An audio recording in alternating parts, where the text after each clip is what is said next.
No one could have predicted what Eleanor Blake would witness on that overcast morning. Wrapped in a tailored grey coat and the weight of her own silence, she moved slowly between the tombstones of the old cemetery just beyond the misty hills of Pinevale. Once the matriarch of a fashion empire, known for her iron will and untouchable presence, she was now just a mother, dragging her grief across the damp earth. It had been 1 year and 5 months since her only son Nathan died in a car accident. In that time, her mansion had turned into a mausoleum. No more laughter echoing through the halls, no more business meetings or overseas galas, just empty rooms, closed blinds and memories she couldn't bear to touch. This graveyard was the only place where she could still breathe. She adjusted the scarf around her neck and continued walking, her heels sinking slightly into the soft earth. The wind whispered through the trees, and Eleanor found strange comfort in the stillness. But that day, something was different, something she couldn't yet explain. As she approached Nathan's grave, she stopped abruptly. Someone was already there. A young woman, one Eleanor had never seen before, knelt beside the tombstone. In her arms, a baby boy, no more than 8 months old, wearing a pale green onesie. The child held a crayon drawing, crumpled at the edges. There was a smiling sun, a small house, and 2 stick figures holding hands. In the corner, scribbled in unsteady handwriting, it read, "I miss you, Daddy. Leo." For a moment, Eleanor forgot how to breathe. Daddy? She took a step back, heart pounding, and instinctively hid behind a tall marble monument a few feet away. She couldn't look away. The woman, no older than her early 20s, dabbed her cheeks discreetly while rocking the baby gently in her arms. Her lips moved as she whispered something to the boy, words Eleanor couldn't hear, but she didn't need to. The look between them was not casual. It was intimate, familiar. That baby had a connection to her son. Of that, she was certain. Her mind raced. Who was this girl? What was she doing here? And why had Nathan never told her anything? She stared as the baby reached out and touched the gravestone, his tiny fingers tracing the carved name, Nathan James Blake. Daddy's name, the child murmured almost inaudibly, but just loud enough to pierce Eleanor's composure. She staggered back and gripped the edge of a nearby bench to keep from collapsing. What would you do if the person you had buried with tears and flowers had left behind a secret, one capable of dismantling everything you believed to be true? Eleanor returned to her car and sat in the driver's seat, hands clenched so tightly around the steering wheel that her knuckles turned white. The air inside the vehicle was stifling. The windshield framed the gravel path that led to Nathan's resting place, and though the sun had started to disappear behind the trees, casting everything in amber light, she didn't move. She couldn't.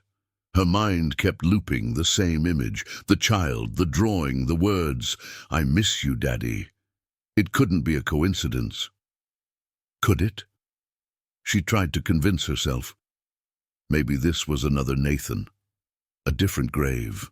Maybe the woman was telling her son stories about someone else, a brother, a friend, someone he never met, someone who just happened to share her son's name.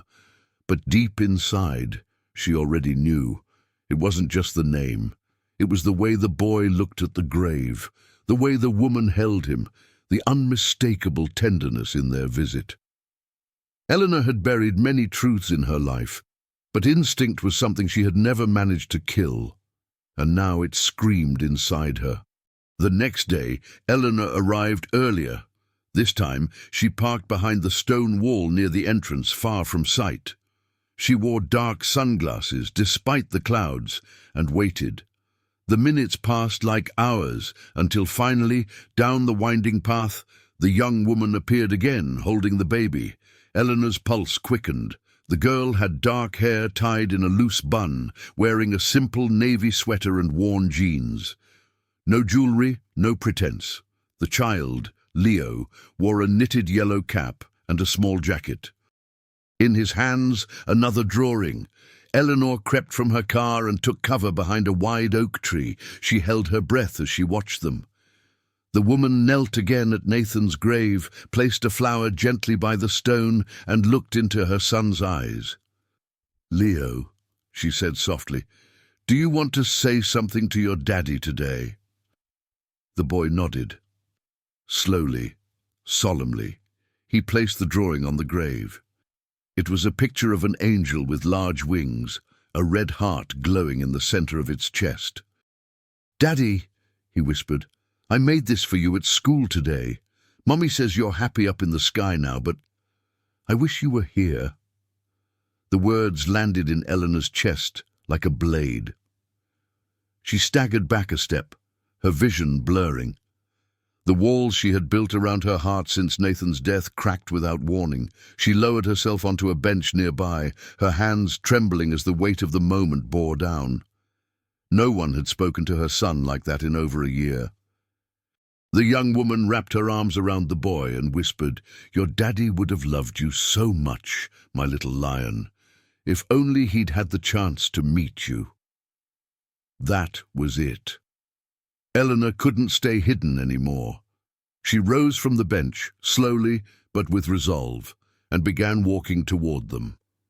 Eleanor's steps were hesitant but firm, as if each one fractured another layer of the icy armor she'd worn since Nathan's death. As she approached, she noticed a name embroidered on the baby's diaper bag, Mira. The young woman looked up, startled, her arms instinctively wrapping tighter around the child. Her face paled. There was caution in her eyes, mixed with something else, recognition. I'm sorry," Eleanor said, her voice catching. Who are you?" Mira didn't speak at first. The tension between them thickened, as though the air had frozen mid-breath. Leo peeked at Eleanor from behind his mother's sweater, clutching her leg, sensing something unfamiliar and unsure. "We were just visiting," Mira finally said, taking a small step backward. "We didn't mean to disturb anything. I didn't think... I'm sorry if we've upset you." Eleanor shook her head slowly. Her voice was low, uncertain. "That's my son's grave, Nathan Blake. I'm his mother." Mira's eyes dropped to the ground, just for a second. When she looked back up, her face had softened, but not in surprise. She already knew this moment was inevitable. "Please," Eleanor said, now just a foot away, "tell me the truth. Why does your son call Nathan his father?" There was silence, the kind that stretches time and fills every space between two people. Then Mira slowly knelt down beside her son and looked him in the eyes. "Leo," she said gently, "why don't you go pick some flowers for Daddy?" The boy looked up at her, then at Eleanor, curious but unafraid, and toddled toward a patch of wildflowers just off the gravel path. Mira stood up again and turned to Eleanor. Her voice trembled, but her words were clear. "Because it's true. Leo is Nathan's son." Eleanor felt the world tilt beneath her feet. She backed up slightly, needing to sit. Her legs gave way to gravity, and she landed on the nearest bench, her mind spinning. "But how?" she whispered. "Why didn't I know?" Mira looked away. "Because he didn't want you to." The answer landed like a second blow. Eleanor blinked, dazed. "He didn't want me to—" "He was afraid," Mira said softly. "He didn't think you'd accept us, me. He believed there was no space in your world for someone like me or for a child that wasn't part of your plan." Eleanor stared at her, trying to match this soft-voiced woman with any part of her son's past. "I never even heard your name," she said. Were you together?" "Not officially. It was short, but it was real." Mira's eyes misted. "We met when I worked as a nanny at a friend's house. He never wanted pictures, never took me to public places. He said he'd tell you someday, but he never did." Eleanor's eyes drifted to Leo, now crouched beside the flowers, holding one up to the sun. "I didn't know," she whispered. I didn't even know he was seeing someone. I thought that he was alone, Mira offered gently. That's what he let you believe. Eleanor closed her eyes. She tried to summon every memory of Nathan in the year before the accident. He had seemed lighter, smiling more, but she never asked why. And now, she asked, opening her eyes again, what do you want from me? Mira shook her head. Nothing. We're not here for money or his name or anything like that. Leo just wanted to know where his daddy rests, to leave him drawings, to tell him about his day, that's all. Eleanor looked down at her hands. They were trembling. Everything inside her ached. But as her gaze lifted and fell again on Leo, something shifted. Something unfamiliar, but warm. The boy was looking back at her now, holding out a flower, as if offering a truce. She stood up slowly and took a few steps forward, bending to accept it. "Thank you," she said, her voice barely above a whisper. Leo beamed. "Are you my daddy's mommy?" he asked. Eleanor hesitated. "Yes, I am." He looked at her with open curiosity. "Can I call you something?" She glanced at Mira, who gave a small nod, not of permission but of peace. "You can call me Eleanor," she said. Leo looked unsure. "That's hard." She smiled a little. "Then maybe just Ellie?" The boy's face lit up. "Hi, Ellie." Eleanor crouched down and looked into his eyes, his soft green eyes flecked with gold, just like Nathan's. "Hi, Leo." That night, Eleanor didn't sleep. She paced her room, stared at old photos, and ran her fingers over the edges of memories that had started to feel like lies. She opened Nathan's closet for the first time in over a year. Tucked behind layers of untouched suits, she found a small wooden box. Inside were movie tickets, a pressed daisy, a napkin with Mira's name and phone number, and a folded piece of paper barely started. "Mom, if you're reading this, it means I didn't get the chance to tell you. I have a son. His name is Leo." The letter ended mid-sentence. The grief that Eleanor thought had settled into silence roared back to life, but this time it carried something else, not just pain, purpose. The following morning, Eleanor rose before dawn. Her room was bathed in a grey haze, the sun not yet piercing the fog outside. She sat in the armchair by the window, Nathan's photo resting on her lap. It had been taken when he was 12, his hair messy, his eyes bright, his smile crooked from a lost baby tooth. That version of him, the little boy who chased dragonflies in the garden and fell asleep beside her on stormy nights, had been gone long before the accident. Somewhere along the way, she realized, he'd stopped talking. He'd stopped letting her in. She clutched the photo tighter. Why hadn't he told her? Why had he hidden Mira, hidden Leo? There were no answers in the silence. By mid-morning, Eleanor stood in the entryway of her mansion, keys in hand. She had no plan, only a gnawing need.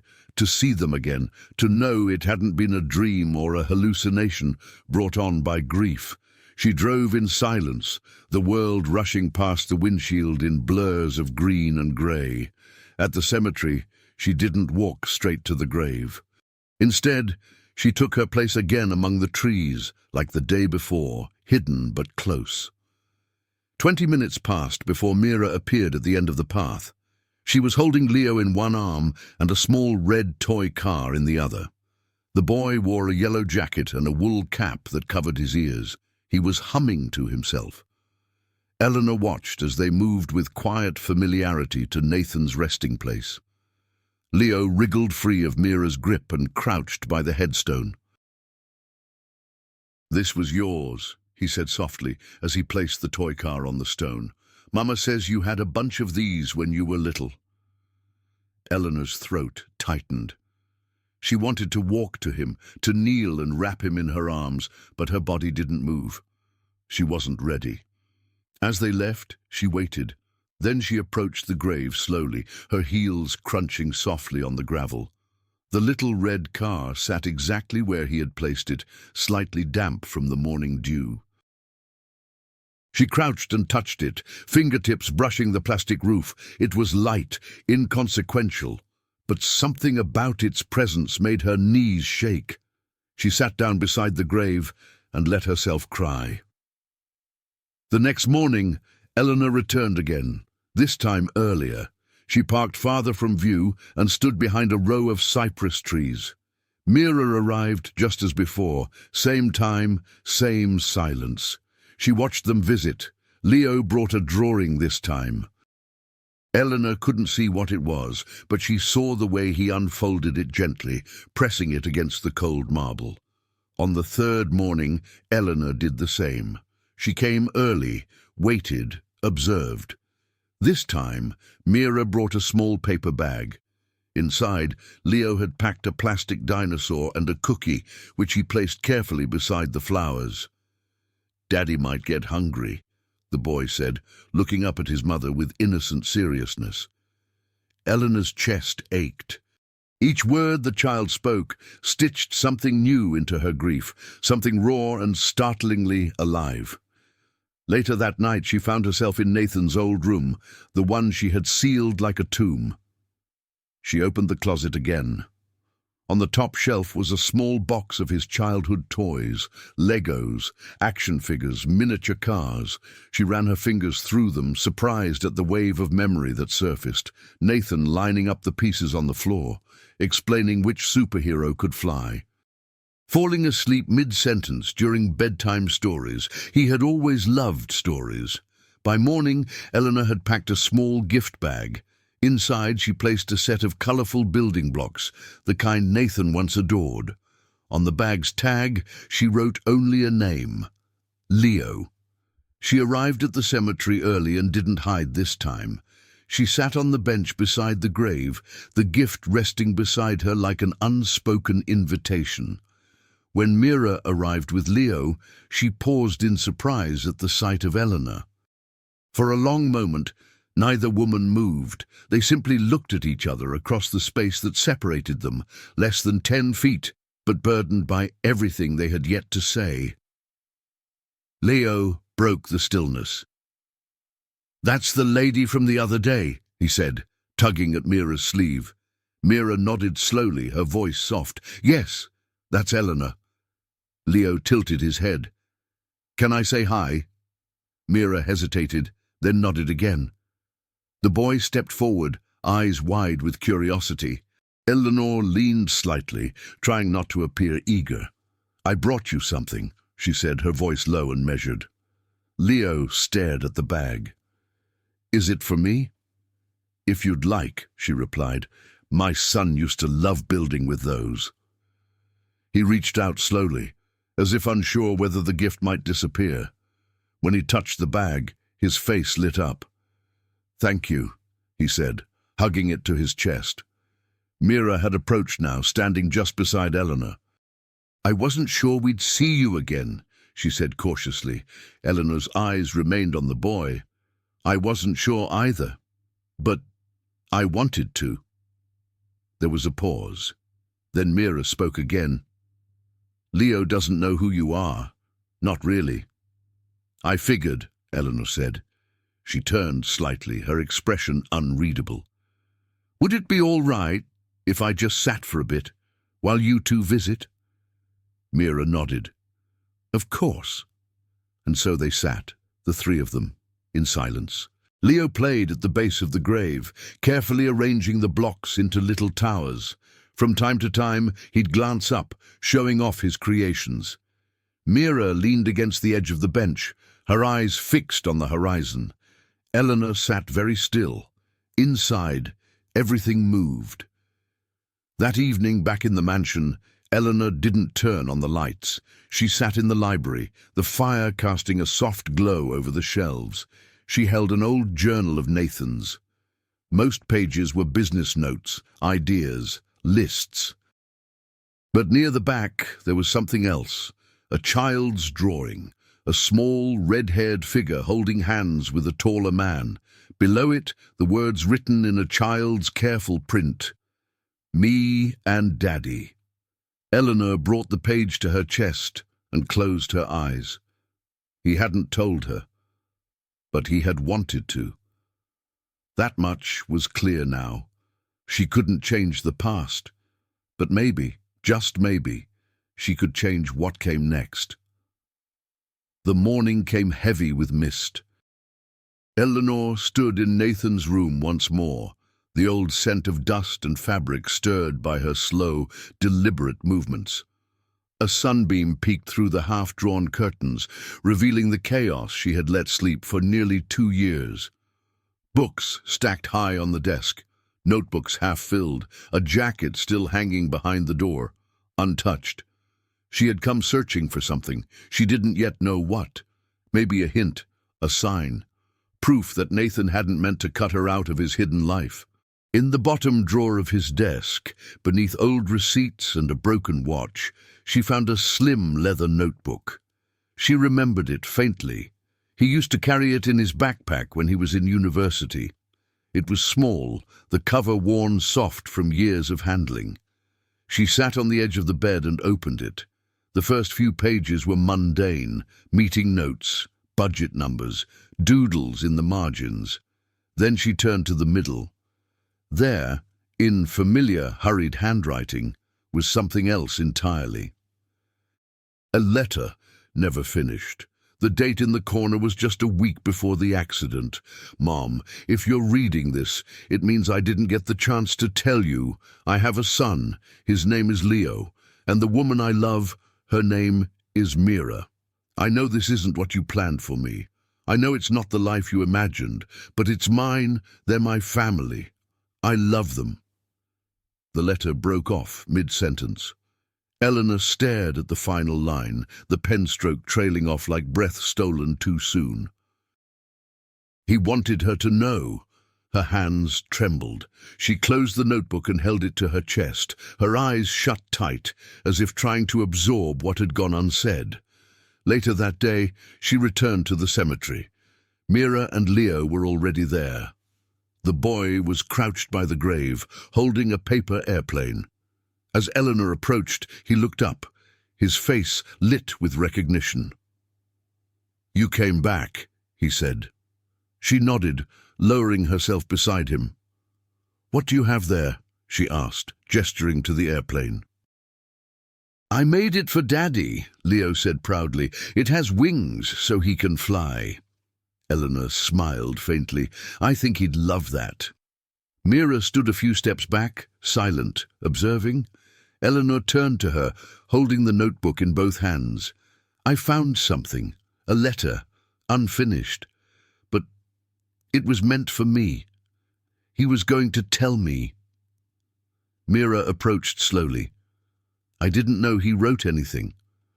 "It wasn't your responsibility," Eleanor said. "But I need you to know. I believe you. I believe everything now." Mira's eyes softened, but her voice remained cautious. "What are you hoping for, Eleanor?" "I'm not sure yet," she answered, "but I don't want to stay a stranger. To him, to you, and definitely not to Leo." Mira hesitated, then nodded. "He's still so young. He doesn't understand much yet." "I'm willing to start simple," Eleanor said. "I just want to be around, be someone he knows." At that, Leo piped up from the grass. "Can I show you what I made?" he asked. Eleanor smiled.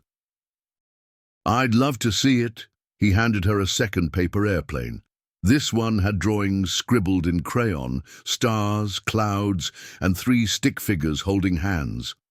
"That's me and Mommy and you," he said proudly. "You drew me?" Eleanor asked, stunned. Leo nodded. "You were sitting with us, like today." Eleanor looked down at the drawing. The lines were uneven, the colors bright and wild, but the meaning behind it struck deep. She looked at Mira again.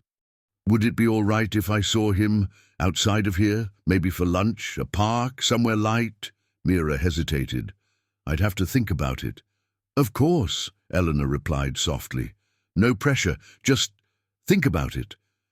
That night, back in the mansion, Eleanor placed the notebook on her desk. Next to it, she laid the drawing Leo had given her. She stared at the two items for a long time. One was a goodbye that never had the chance to be spoken. The other was something new, a welcome, perhaps. The next morning, her phone buzzed, a message from an unknown number. "There's a quiet cafe near the river. They have crayons and coloring books. Leo likes it there. Noon tomorrow?" Eleanor read the message 3 times before responding. "Yes, thank you." She sent the reply and then stood in the center of her vast, echoing foyer. The morning light streamed through the high windows.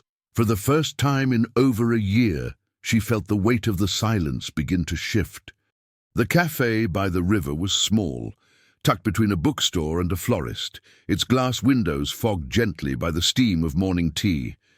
Inside, wooden chairs scraped softly against the floor, and the scent of raspberry jam lingered in the air. Eleanor arrived first. She wore a light grey coat and a scarf folded with intention, though her fingers couldn't stop twitching in her lap. She had ordered a black coffee, no sugar, no milk. Something grounding. The crayons and colouring books were already on the table, a small gesture from the waitress, who smiled knowingly when Eleanor mentioned a child would be joining her.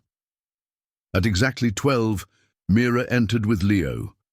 He wore a yellow hoodie, with a cartoon lion stitched over the pocket, and clutched a toy dinosaur in one hand. Eleanor stood quickly. Her voice was gentle. "I'm glad you came." Mira gave a polite nod, helping Leo into the seat beside her. He was excited. He remembered your scarf. Leo leaned over the table. "Are there colouring books?" Eleanor slid one toward him. "Yes, this one has dragons." The boy gasped softly. "Dragons are my favorite." He opened the book without hesitation and began coloring with deep focus, humming under his breath. Mira sat across from Eleanor. She looked different in the light of day, less guarded, but still cautious. She ordered chamomile tea and didn't touch it when it arrived. For a few moments, they let Leo's humming fill the silence. Then Eleanor spoke, her voice steady but low. "Thank you for trusting me, even a little." Mira met her eyes. "It's not easy. I'm not used to any of this." Eleanor gave a small nod. "Neither am I." There was a pause, not heavy but uncertain. "I used to bring Nathan to places like this," Eleanor continued. "Not often. I was usually too busy. But when I did, he always picked the raspberry tart. It made his lips red like he was wearing lipstick." Mira let out a quiet laugh, unexpected, short, real. "He used to tell me he hated raspberry," she said, "but he always ate it when I ordered it." Eleanor smiled faintly. "He was like that." Leo looked up from his page, crayons in both hands. "This dragon is nice," he said, holding it up. "He's not scary." Eleanor leaned in to look. "That's a friendly dragon, I can tell." "He protects people," Leo explained, pointing to the little stick figures beneath the dragon's wings. "That's me, and Mommy. And he paused, glancing at Eleanor. "And you?" Eleanor swallowed hard. "Thank you, Leo. That means a lot to me." He smiled and returned to his drawing. Mira reached into her bag and pulled out a small photo. She placed it on the table, sliding it toward Eleanor. "It was taken at the park," Mira said, "a few weeks before the accident. Nathan had just bought Leo this tiny kite shaped like a rocket. He spent the whole afternoon trying to make it fly." Eleanor picked up the photo. Nathan looked relaxed, laughing, holding Leo on his hip, eyes squinting at the sun. The boy was mid-laugh, arms outstretched, cheeks full and pink. Eleanor's voice was soft. "I've never seen that smile on him." Mira didn't answer, but her face said enough. That smile belonged to a part of Nathan Eleanor had never known. "I didn't give him enough space," Eleanor admitted quietly. I see that now. I wanted things for him that I thought were right. I didn't ask if they made him happy. Mira stared into her tea. We were both young. We were careful, secretive. I never asked for anything. He said he'd tell you when he was ready. Eleanor set the photo down. I wish I had known, not just about Leo, about the way he laughed, about you. Mira blinked away, a sudden sheen in her eyes. There was never a good time. They sat in silence again, but this time it felt different, less like avoidance, more like breathing. Leo reached across the table, nudging a crayon toward Eleanor. "Do you want to help me draw?" he asked. Eleanor looked down at his open book. There was space next to the dragon, a blank stretch of sky waiting for something. She picked up the blue crayon. "Maybe I could draw a cloud here." "Good," Leo nodded. "But make it a happy cloud." Eleanor laughed quietly. "I'll do my best." They colored together for a few minutes, Mira watching, silent but not withdrawn. Then Leo whispered something into his mother's ear. Mira leaned toward him, listening, then looked at Eleanor. "He wants to know if he can call you something." Eleanor looked between them, startled. "What does he want to call me?" Mira hesitated, but then said simply, "Grandma." Eleanor's throat tightened. She looked at Leo, who was still coloring, as if he hadn't just cracked something wide open. "I'd be honored," she said softly, "if you're sure." Leo looked up. "Okay, Grandma," he said with a grin. "Look, I drew a sun with sunglasses." Eleanor smiled, tears brimming but unspilled. It wasn't a grand reconciliation. There were no speeches, no final closures. But at that table something real was beginning to form. 3 people, 1 boy, a past filled with silence, a future filled with crayons and dragons and maybe even raspberry tarts. As they left the cafe, Leo took Eleanor's hand without asking, and she held it gently, as if it were the most natural thing in the world. The mansion had never been quiet in quite this way. Not the cold, commanding silence it had once kept, where polished floors echoed with footsteps and the ticking of clocks was the only reminder that time still passed. This new silence was softer, lived in, interrupted by the sound of a child's laughter trailing down marble halls. It was Eleanor who had asked them to come, not for lunch, not for any special occasion, just to visit.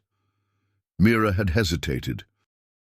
She had looked around their small apartment at the modest kitchen, the worn rug Leo liked to lie on while coloring, and wondered if this was a good idea. But Leo, always fearless, had said yes before she could invent a reason to say no. He ran through the front doors like he belonged there, and somehow he did.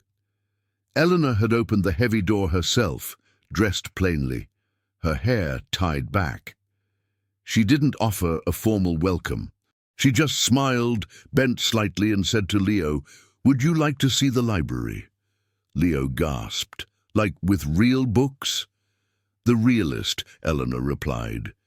He took her hand again, and they disappeared down the hallway, Mira following slowly behind them. The library was just as Mira imagined, ceiling-high shelves, a rolling ladder, thick leather-bound volumes, and a warm golden lamplight that cut the late afternoon gloom. Leo darted from shelf to shelf, his small fingers brushing along book spines with reverence. "You read all of these?" he asked, wide-eyed. "Most," Eleanor said, amused. "Some were waiting for someone like you."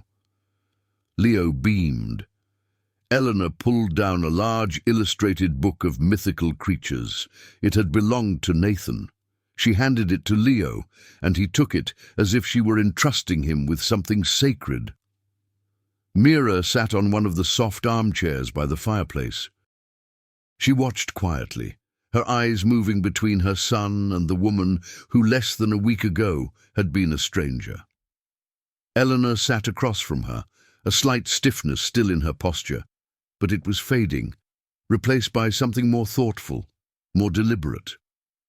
I prepared a room, Eleanor said suddenly. Mira blinked. A room? For Leo, if he ever wanted to stay the night. Mira paused.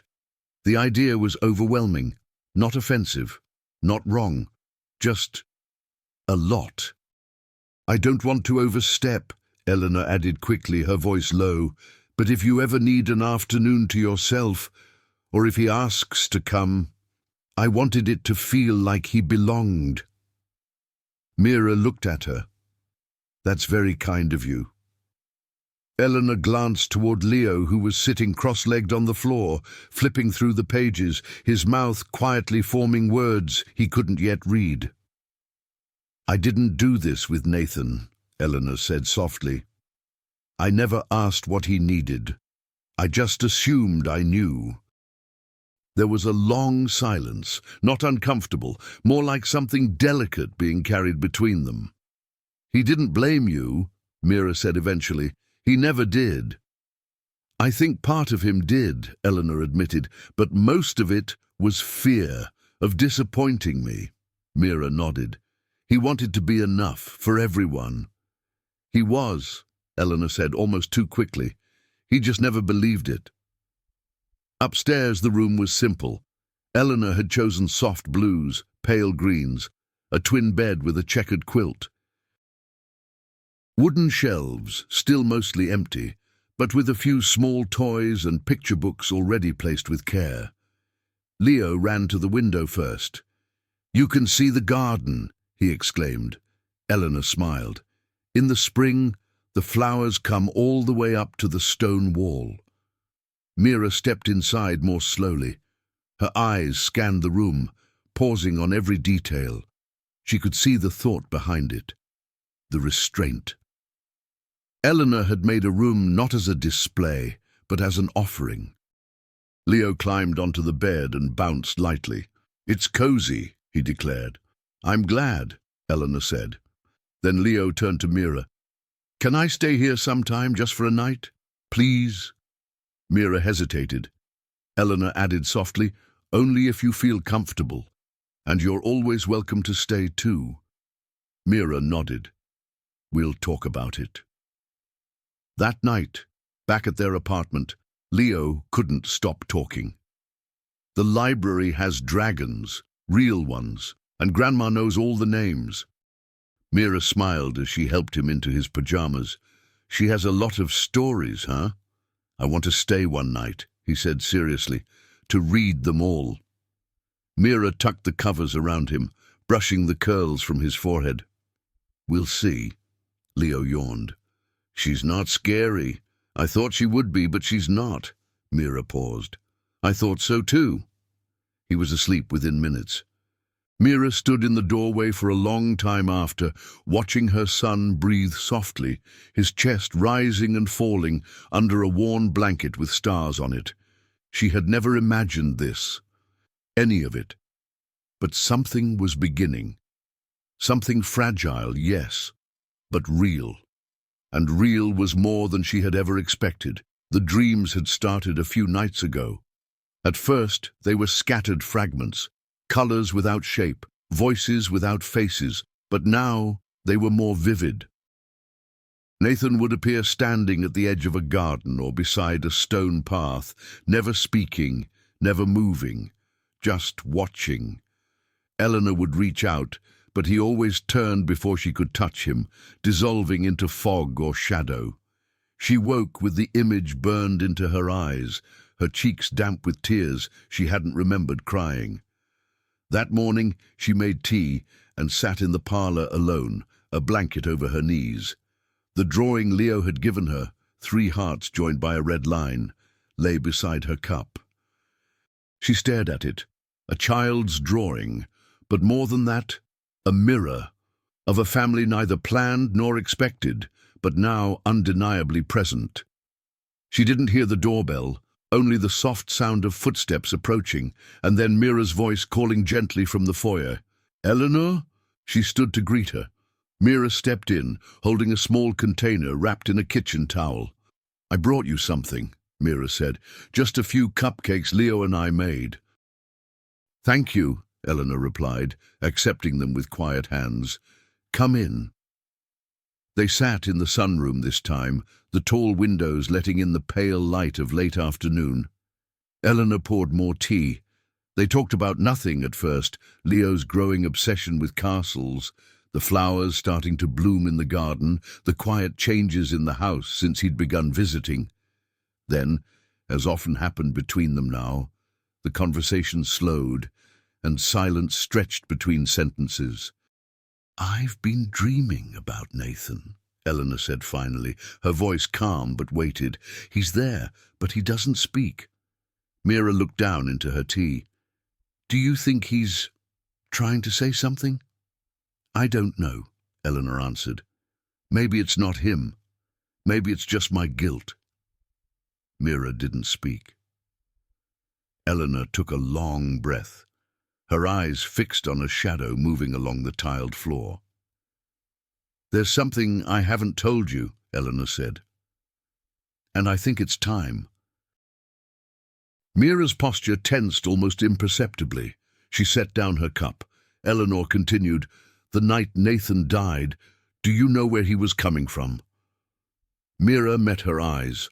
Her face was unreadable, but her voice was low when she said, "Yes, he was with us." Eleanor blinked. The words sank in. "I didn't know if I should say anything," Mira went on. "I didn't want to hurt you, but he spent the day with Leo. With me. We had dinner. He held Leo until he fell asleep on his chest." She paused, swallowing the memory.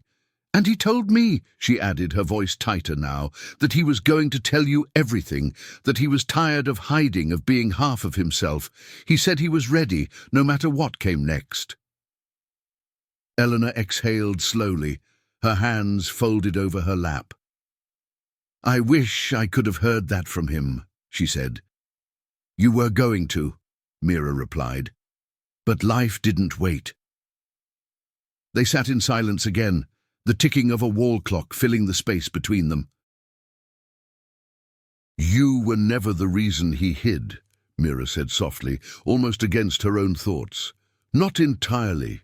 He was scared that loving us meant giving up what he thought you wanted for him." Eleanor nodded barely. "That sounds like him." "I loved him," Mira said then, looking Eleanor directly in the eyes.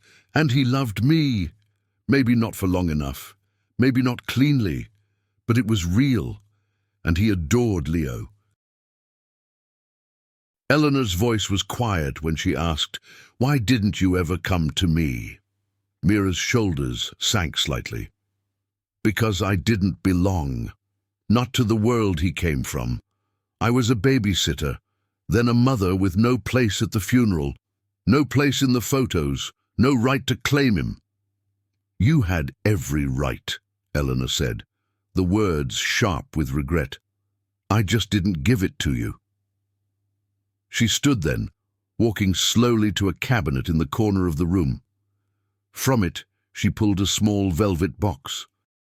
"He gave me this the day he left for college," Eleanor said, opening the box.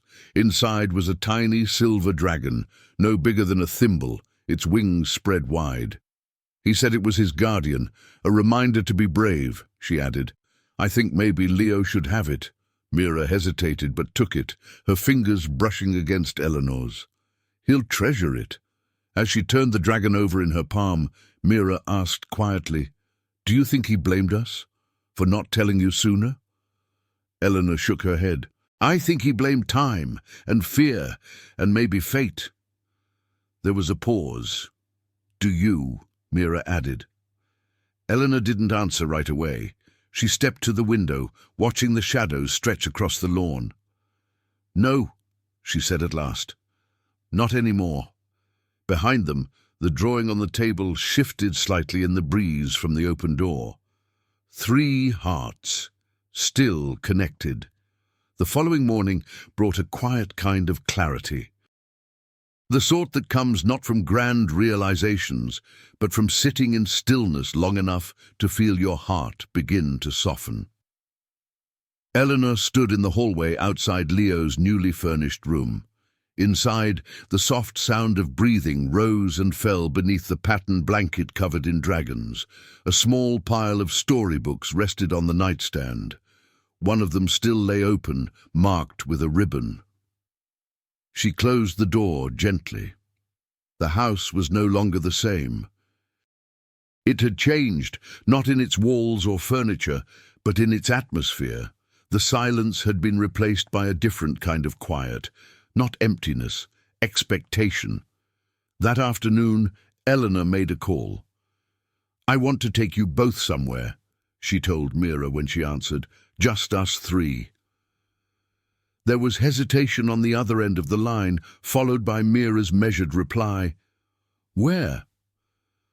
"A place Nathan used to love," Eleanor said, "from when he was little. A garden." They arrived shortly after lunch, just beyond the edge of the city.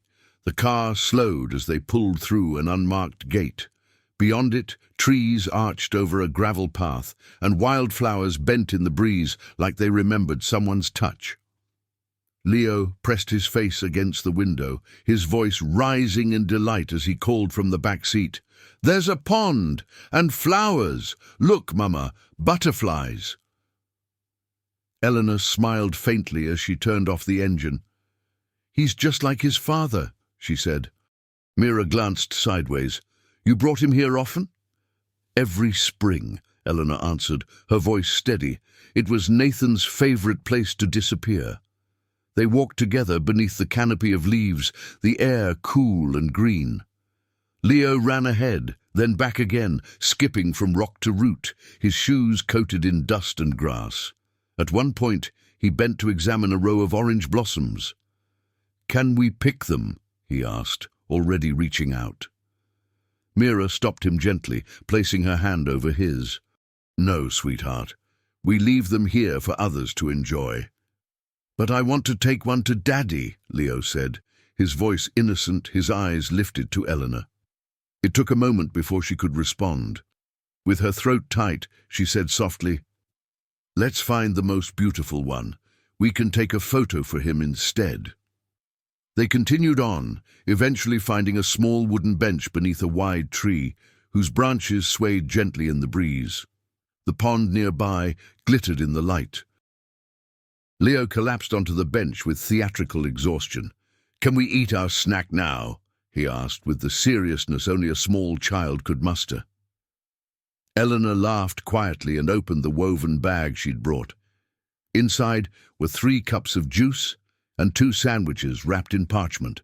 Mira unpacked a small jar of blueberries and offered them to Leo, who ate with the ravenous focus of a growing boy. As they sat there, a calm settled over the space. The wind rustled, leaves fluttered.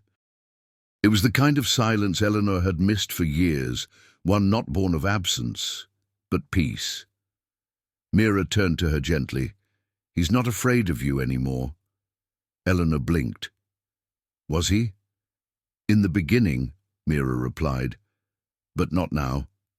Eleanor looked at Leo, who was humming softly as he balanced blueberries on his fingertips. "I'm not afraid of him either," she said. "That's new for me."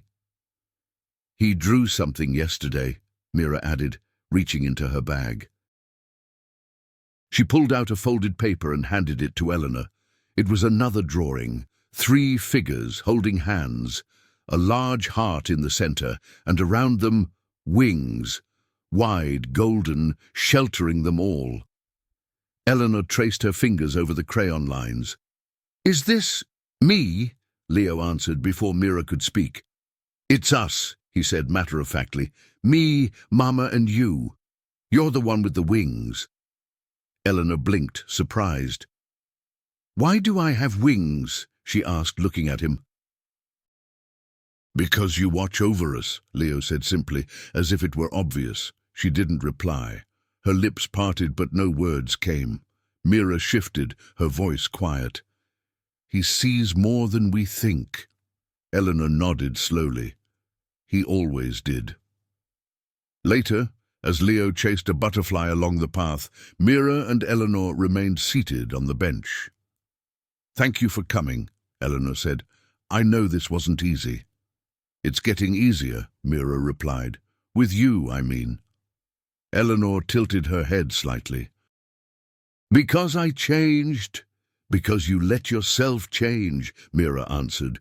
They watched Leo run toward the pond, arms outstretched.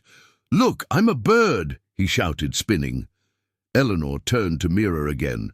"I don't want to just be a visitor in his life," she said. "I know I can't undo the years, but I want to be more than the woman who left flowers at a grave." "You already are," Mira replied. "He called you his angel." Eleanor smiled, the expression small but real. They sat a while longer, and as the sun dipped behind the treetops, Mira stood, brushing off her skirt. "Leo," she called, her voice light. "Time to head back." Leo groaned, but obeyed. As he approached, Eleanor bent to meet him. "May I carry your drawing?" she asked, holding out her hand. Leo nodded and placed it in her palm with care. As they walked back toward the car, Eleanor held the paper against her chest. She didn't speak, but her eyes glistened in the fading light. Something had shifted. The garden had done what it always did. It had revealed truth in quiet places. The rain returned quietly. Not a storm, but a gentle mist that hung in the air like a breath that hadn't quite been released. Inside Eleanor's home, the windows fogged slightly, blurring the outside world into a watercolor of greys and greens. Leo had been staying over more frequently, sometimes a full night, sometimes just until late evening. Mira would sit on the couch with a cup of tea while Eleanor read to him in the library, her voice steady, dramatic, making him giggle when she exaggerated the villain's voice. It had become, without anyone announcing it, a rhythm. That evening, Eleanor stood in the hallway outside Leo's room once more. The light beneath the door glowed faintly. From inside, she heard the low hum of his voice, narrating his own story to a row of stuffed animals. She smiled. Then something caught her eye. A drawing taped to the hallway wall, one she hadn't noticed before. 3 hearts again, one large, one small, and in between a new one, not quite the same size as either, but leaning into both. That night, after Mira had taken Leo home and the house settled into its quiet hum, Eleanor sat in her study with a cup of chamomile tea. She reached for the drawer she had once avoided and pulled out a box wrapped in dark fabric. Inside were remnants of Nathan's life, scraps of memory, of youth, of promises never fulfilled. Among them, she found the leather-bound notebook again, the one she had only glanced at before. She flipped through pages she thought she had memorized, sketches of guitars, lyrics never finished, lists of places he wanted to visit, and then, near the back, a folded note she hadn't seen. It wasn't addressed, not signed. Just a few sentences, scribbled as if written in a rush. "She knows me better than anyone else. I just want to be seen as I am. Not as a legacy, not as a plan, just a man who loves." Eleanor sat back in her chair, the words echoing in her chest. They rang louder than the ticking clock, louder than the rain against the windows. She read the line again and again. Later that week, she drove without calling ahead. Mira opened the apartment door in a flour-dusted apron, holding a whisk in one hand. Behind her, Leo was standing on a kitchen stool, his cheeks smudged with chocolate. "We're making cupcakes," Mira said with a cautious smile. "Want to help?" Eleanor didn't hesitate. "Yes, please." In the small kitchen, the 3 of them moved around one another in a sort of clumsy ballet. Mira measured. Eleanor poured. Leo stirred with serious dedication. At one point, he looked up at Eleanor with a mischievous grin. "You have flour on your nose." Eleanor reached up and laughed softly. "So I do." They filled the trays and placed them in the oven. Mira set a timer and leaned back against the counter. I had a dream about Nathan, Eleanor said, her voice quieter than before. Mira looked up. He didn't speak, Eleanor continued, staring at the small oven window. Just stood there, always in shadow. Mira took a long breath before responding. Maybe something still needs to be said. Eleanor nodded slowly. Or heard. The timer ticked on, steady and indifferent.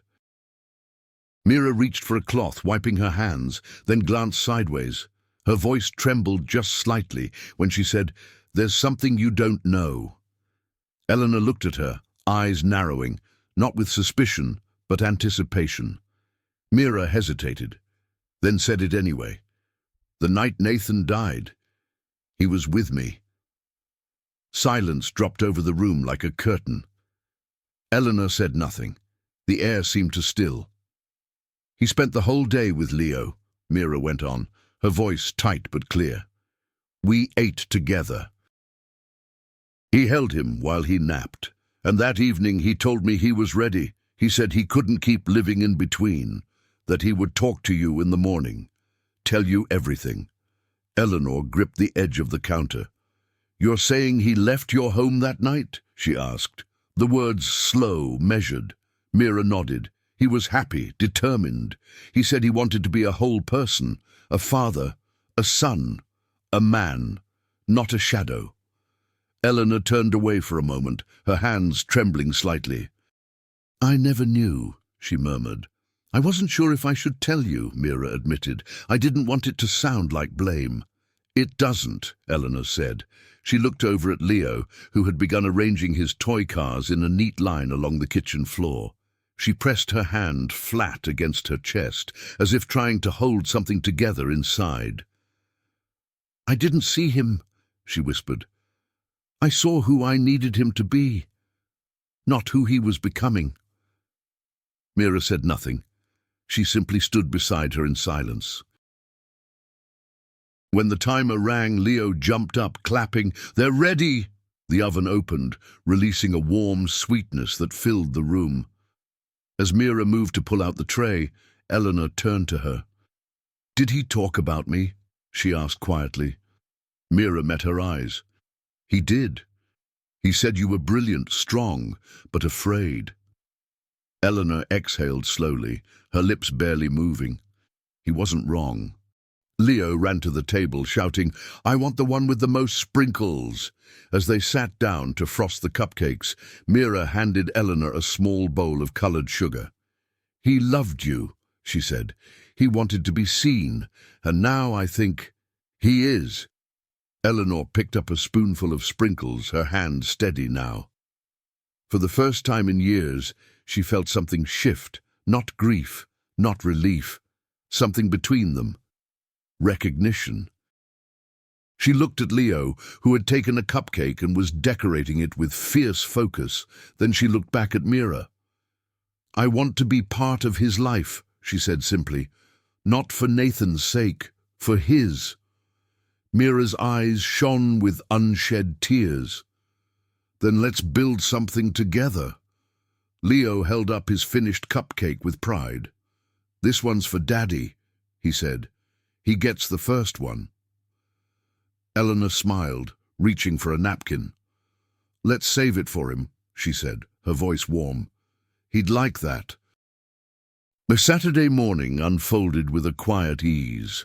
For the first time in years, Eleanor woke without an alarm, without a list of meetings or a calendar of responsibilities. The house was still, but it no longer felt hollow.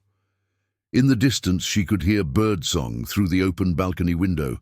A soft breeze stirred the curtains like a whispered invitation.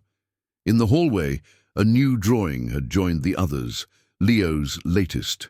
3 hearts again, but this time surrounded by stars. One of them, the middle heart, had a small crown on top. A note in bold, clumsy handwriting read, "Queen Heart." Eleanor smiled faintly. She knew who that was supposed to be. In the kitchen, she brewed coffee. The smell was different now, richer, warmer, less lonely. On the dining table next to the usual newspaper rested Leo's dragon plushie. temporarily forgotten from his last overnight stay. Later that afternoon, she drove across the city, past the streets she once barely noticed. The destination wasn't the office, it wasn't the cemetery, it wasn't even Mira's apartment. It was a park, a botanical garden, tucked behind rows of sleepy houses. A place she used to take Nathan when he was small, before everything had become so complicated, before grief made her fortress a necessity. Mira had suggested it. A picnic, nothing formal. "He's been asking about flowers," she'd said on the phone, "and bees, and why the sky changes color." When Eleanor arrived, Leo was already there, running ahead on the gravel path with his shoes half untied and his jacket flapping open. Mira walked behind him, a canvas tote in one hand, her face bright with effort and ease all at once. "He's been talking about you non-stop," Mira said as Eleanor approached. Eleanor smiled, then bent to Leo's level as he came charging back toward her. "You made it!" he shouted. "I saved you a place under the dragon tree." "The dragon tree?" Eleanor asked, amused. Leo nodded solemnly. "That one. It has roots like claws."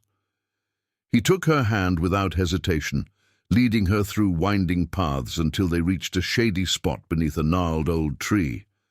A wooden bench sat nestled in the roots, and a picnic blanket was already spread out on the grass nearby. As they settled in, Mira unpacked sandwiches, fruit, and a thermos of juice. Leo placed a small rock carefully on the corner of the blanket to keep it from flying up in the breeze. Eleanor took it all in slowly. The air, the quiet. The way Leo leaned against her side as he chewed a slice of apple, completely at ease. They ate, they talked, they watched clouds move like slow ships above them. At one point, Leo jumped up and ran toward a cluster of wildflowers, chasing a butterfly with his arms outstretched.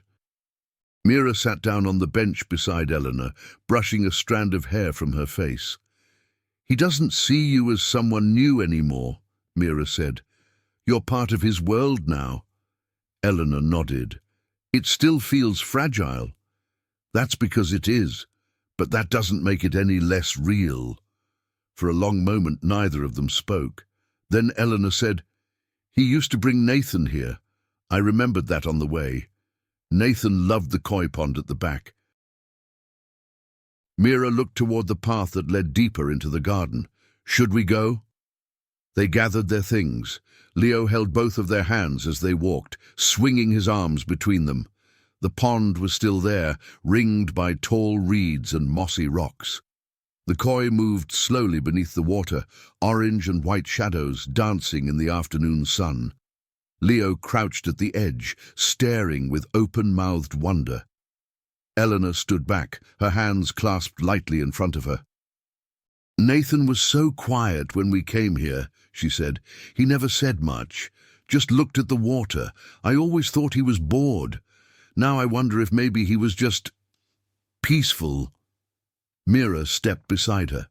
"He found peace where he could, and now maybe, in a way, he brought you here so you could find it too." Leo ran back, holding a flat, smooth stone. "For you," he said, handing it to Eleanor. She took it, brushing off the dirt with her thumb. "Thank you, Leo." "It's a wish rock," he said seriously. "You make a wish, but you don't say it out loud. Then I'll keep it safe." They walked a little more, slower now, circling back toward the entrance. The sun had begun to dip, painting the sky in hues of peach and lavender.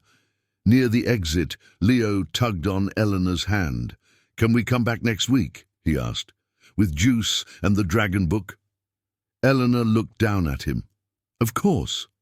"Every week?" "If you'd like."